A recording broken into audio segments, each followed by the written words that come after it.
Hello दोस्तों, तो मैं इस समय हॉस्पिटल में हूँ। जैसा कि आप देख सकते हैं, मैं इस समय हॉस्पिटल में हूँ और मुझे बूस्टर डोज लगने वाला है विद इन 10 मिनट्स। 11 बजने वाला है और मुझे जो डोज लगने वाला है वो 11:09 को 11:09 में। तो मैंने यहाँ पर रजिस्ट्रेशन करा दिया है रिसेप्शन में और मुझे स्लिप मिल गई है। तो जल्द ही मुझे बूस्टर डोज लग जाएगा और 10 मिनट की देरी है। 10 मिनट या 9 मिनट में जो है तो वैक्सीन लग जाएगी। तो ये मेरी तीसरी वैक्सीन होगी फाइजर कंपनी की। 2 बार पहले ऑलरेडी लग चुकी थी और आज ये बूस्टर डोज लगने वाला है। उम्मीद करते हैं कि आगे ना लगवाना पड़े, लेकिन कुछ नहीं कहा जा सकता। अब तो ऐसा लग रहा है कि हम सभी की ज़िंदगी अब वैक्सीन पर ही निर्भर करेगी, यानी समय समय पे हम सभी को वैक्सीन्स लगवानी पड़ेगी अगर ज़िंदा रहना है तो। मुझे नहीं पता है, पर मुझे कहीं ना कहीं ऐसा लगता है कि जो ये वैक्सीन्स हम लगवा रहे हैं तो इसका कुछ ना कुछ तो नेगेटिव, नकारात्मक प्रभाव हमारी बॉडी में। यस, ठाकुर कृष्णा सिंह। तो मैं आ चुका हूँ अंदर। तो ये मोहतरमा जो नर्स हैं वो बाहर गई हैं क्योंकि उनको इंग्लिश नहीं आती है। तो एस्टोनियन में तेरे या I am just making my I see that you picture for yourself. yeah. Not for me. No, this you can see. Yeah, Okay. of course. Okay. Are you? What about your health for the last 2 weeks? Yeah, it's okay, but I feel cold because I feel cold and cough and cold, so I take in medicines. Okay. Because But antibiotics now. antibiotic not antibiotic. So you must put it here. Oh, okay, so I take out. Yes, you will take. Yeah. And you must sit outstairs 15 minutes. And after that you can go home. Okay, no problem. That's all. Thank you. I am blogger, so I am making this video. And it's a lot of people so go. But this time is better. This time is better. No, this Last time was very bad, but this time is better. Okay, good luck for you. Okay, thank you. Aita.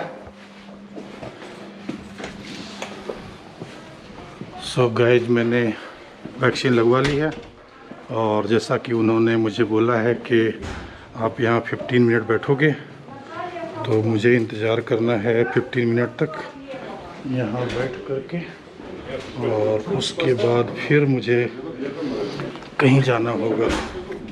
और दूसरा उन्होंने कहा है कि गर्म पानी है वो नहीं आपको यूज करना है और साथ में कोई भी हैवी एक्सरसाइज, फिजिकल वर्क नहीं करना है। तो ये उन्होंने मुझे मना किया है। तो एहतियात जो बरतने हैं इनके अकॉर्डिंग मुझे गर्म पानी यूज नहीं करना है, सोना वगैरह नहीं लेना है और कोई भी हार्ड वर्क, फिजिकल वर्क नहीं करना है। तो फ़िलहाल सब कुछ ओके है और मुझे यहाँ पर रिसेप्शन में 15 मिनट पास करना है। After 15 minutes, then I can go my way. Can I get a certificate? Tiki Lugu. Yeah. So right now, is it available today? Today available?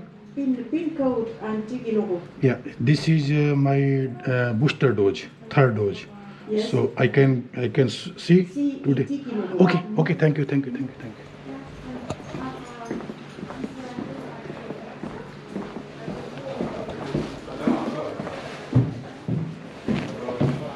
दोस्तों, इन्होंने बोला कि आप सर्टिफिकेट निकाल सकते हैं आज का आज। तो ये बहुत अच्छी बात है कि तुरंत यहाँ सब कुछ होता है। मुझे नहीं मालूम कि सब जगह ऐसा होता है कि नहीं, पर यहाँ की सर्विस बहुत ही फास्ट है। So it's great. Yes, please.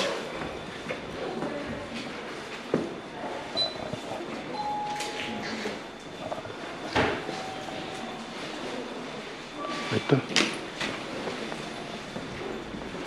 तो मैंने कोट अपना ले लिया है। जब भी आपको जाना होता है कहीं भी डॉक्टर से मिलने या कोई भी ट्रीटमेंट लेने या टेस्ट के लिए, तो अपना जो कोट वगैरह है वो यहाँ जमा कराना पड़ता है।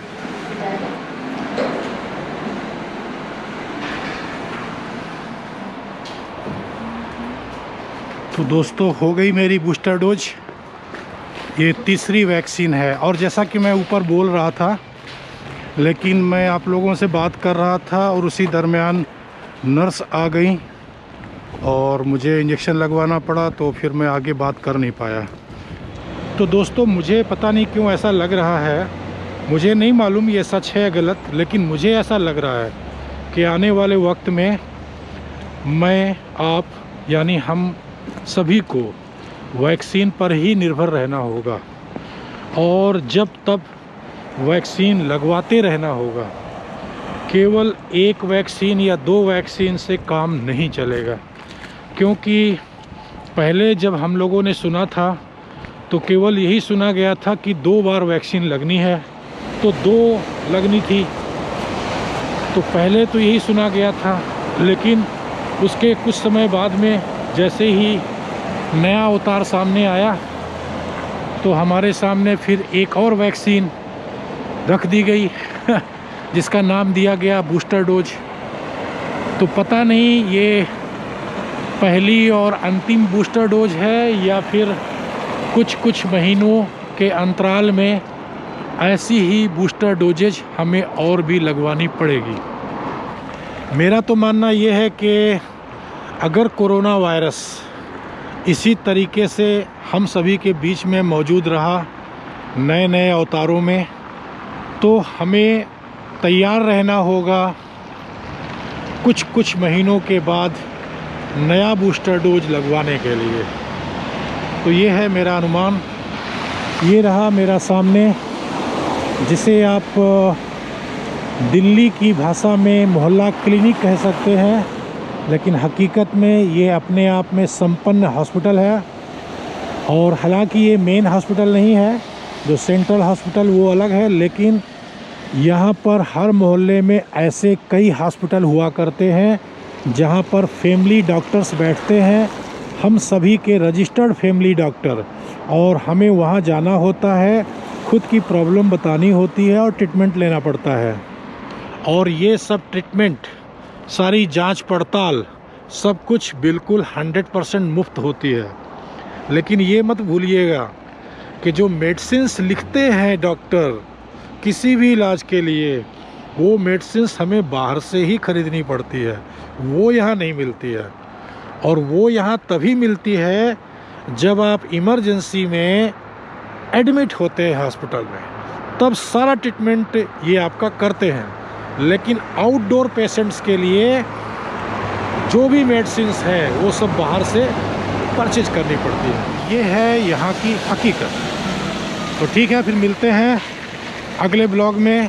थैंक यू, शुक्रिया, अल्लाह हाफिज़, खुदा हाफिज़, राम राम, नमस्ते, जय श्री कृष्ण, जय हिंद।